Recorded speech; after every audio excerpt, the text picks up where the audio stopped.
Salut tout le monde, on se retrouve pour une nouvelle vidéo.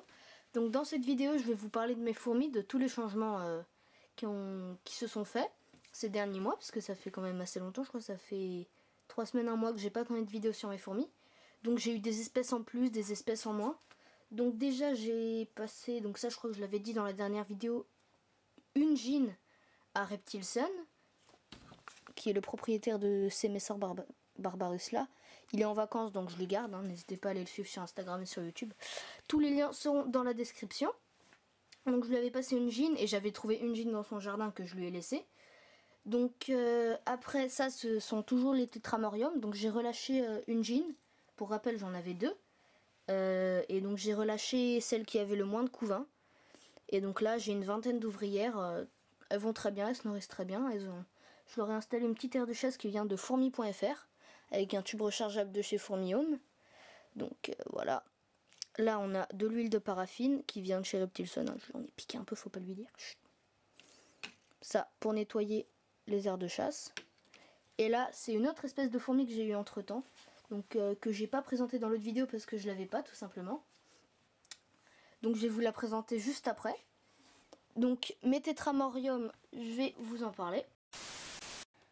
Donc les tétramoriums, c'est une espèce très petite.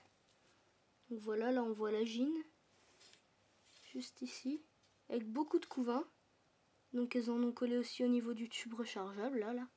Là j'ai donné un gastre de guêpe ce matin, donc là c'est un peu leur dépotoir ici. Donc ouais, c'est une espèce assez sale, un peu comme les Crématogaster scutellaris. Donc après elles en mettent un peu aussi. J'ai remarqué que là c'est plutôt les déchets d'insectes ou toutes les petites poussières, et les cadavres de fourmis elles les mettent ici là au fond dans l'aire de chasse. Donc voilà, je sais pas pourquoi, j'en ai retiré, il y en avait 3. Donc j'ai eu 3 décès. C'est pas beaucoup, hein, là j'ai une vingtaine de fourmis. Désolé, on les voit pas très bien, j'ai pas encore de caméscope, j'ai en commandé un bientôt. Donc voilà, là j'ai beaucoup de couvains. D'ici une semaine ou deux, il devrait y avoir une dizaine d'ouvrières qui vont naître. Donc voilà, elles se nourrissent très bien, elles sont pas agressives. Donc quand j'ouvre l'aire de chasse, elles se mettent pas toutes à sortir, contrairement aux Messor Barbarus. Quand j'ouvre l'aire de chasse, c'est la panique. Enfin, c'est pas les miennes, mais voilà. Donc c'est une espèce qui mange des insectes, qui se nourrit aussi de liquide sucré. Donc je leur en ai donné un hier, je l'ai enlevé et j'avais mis un petit coton. Donc je mets un petit bout de coton-tige de liquide sucré par tous les 2 jours. Donc ce que je fais, c'est que je prends un petit bout de coton-tige, une des 2 extrémités, je coupe, je mets dans le liquide sucré et après je pose juste là à l'entrée. Donc elles viennent, elles boivent, elles nourrissent la gine. Donc voilà, elles sont pas très peureuses, elles ont pas trop peur de la lumière, ça va, elles paniquent pas. Toujours contrairement aux Messor Barbarus, hein, là je les ai sorties de l'ombre, elles ont paniqué. Mais bon, ça va. Hein. Donc voilà, on va passer à la deuxième espèce. Donc cette espèce, ça, c'est une gine Lasius emarginatus. Donc j'en avais 2 aussi, j'ai relâché encore celle qui avait le moins de couvain. Donc en fait, ce que j'avais remarqué, c'est que dans ce tube, il y en avait une ici et une autre là en fait. Elles se croisaient jamais, même les ouvrières, enfin les ouvrières de celle-ci, elles allaient jamais là-bas. Donc celle-là, elle en avait pas beaucoup. Et donc je l'ai relâchée et après voilà, elle a tout le tube pour elle. Et donc je l'ai rempli parce que voilà. Donc je vais vous ouvrir ça tout de suite. Donc voilà, on voit la gine. Là on voit un petit verre, je l'ai donné ce matin aussi. Là c'est le reste d'un autre verre. Je suis désolée, on voit pas beaucoup. Je vais déposer ça. Là aussi il y a assez de couvain. Donc après la galère pour nourrir dans ce système, donc c'est moi qui l'ai fait. Hein. Vu que les tubes comme ça sont tout petits, c'est les tubes que j'ai reçus de Fourmi Home.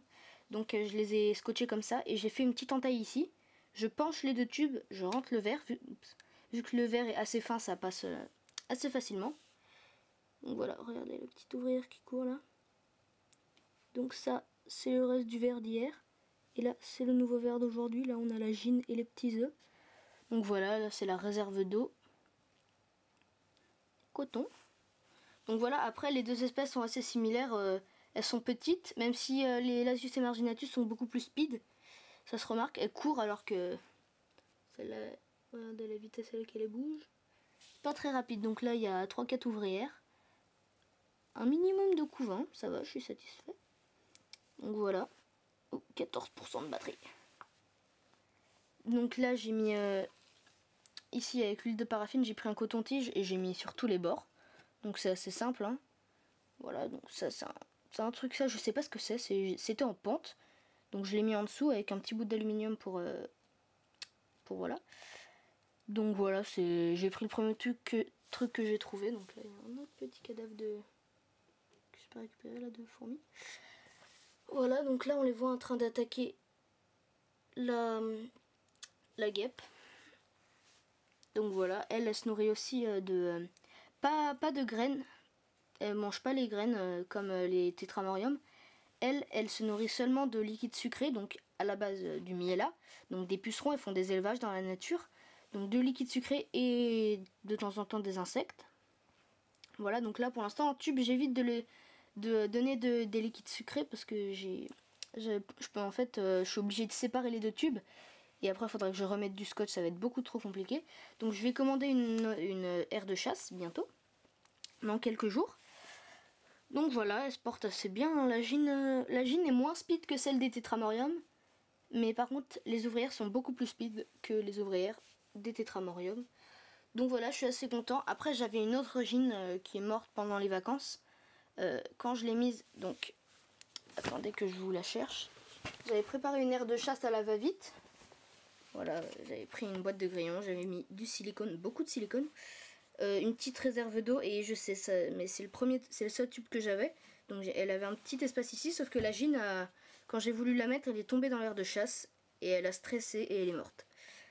Voilà, donc en plus c'était une formica ou des camponotus, je sais pas du tout. Je pense que c'était plus des camponotus, mais je sais pas en fait.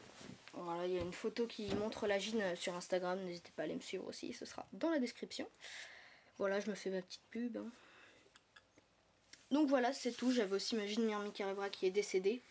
Donc elle a pas pondu un seul œuf. Elle faisait juste se nourrir. En fait, je l'ai nourrie 2 fois.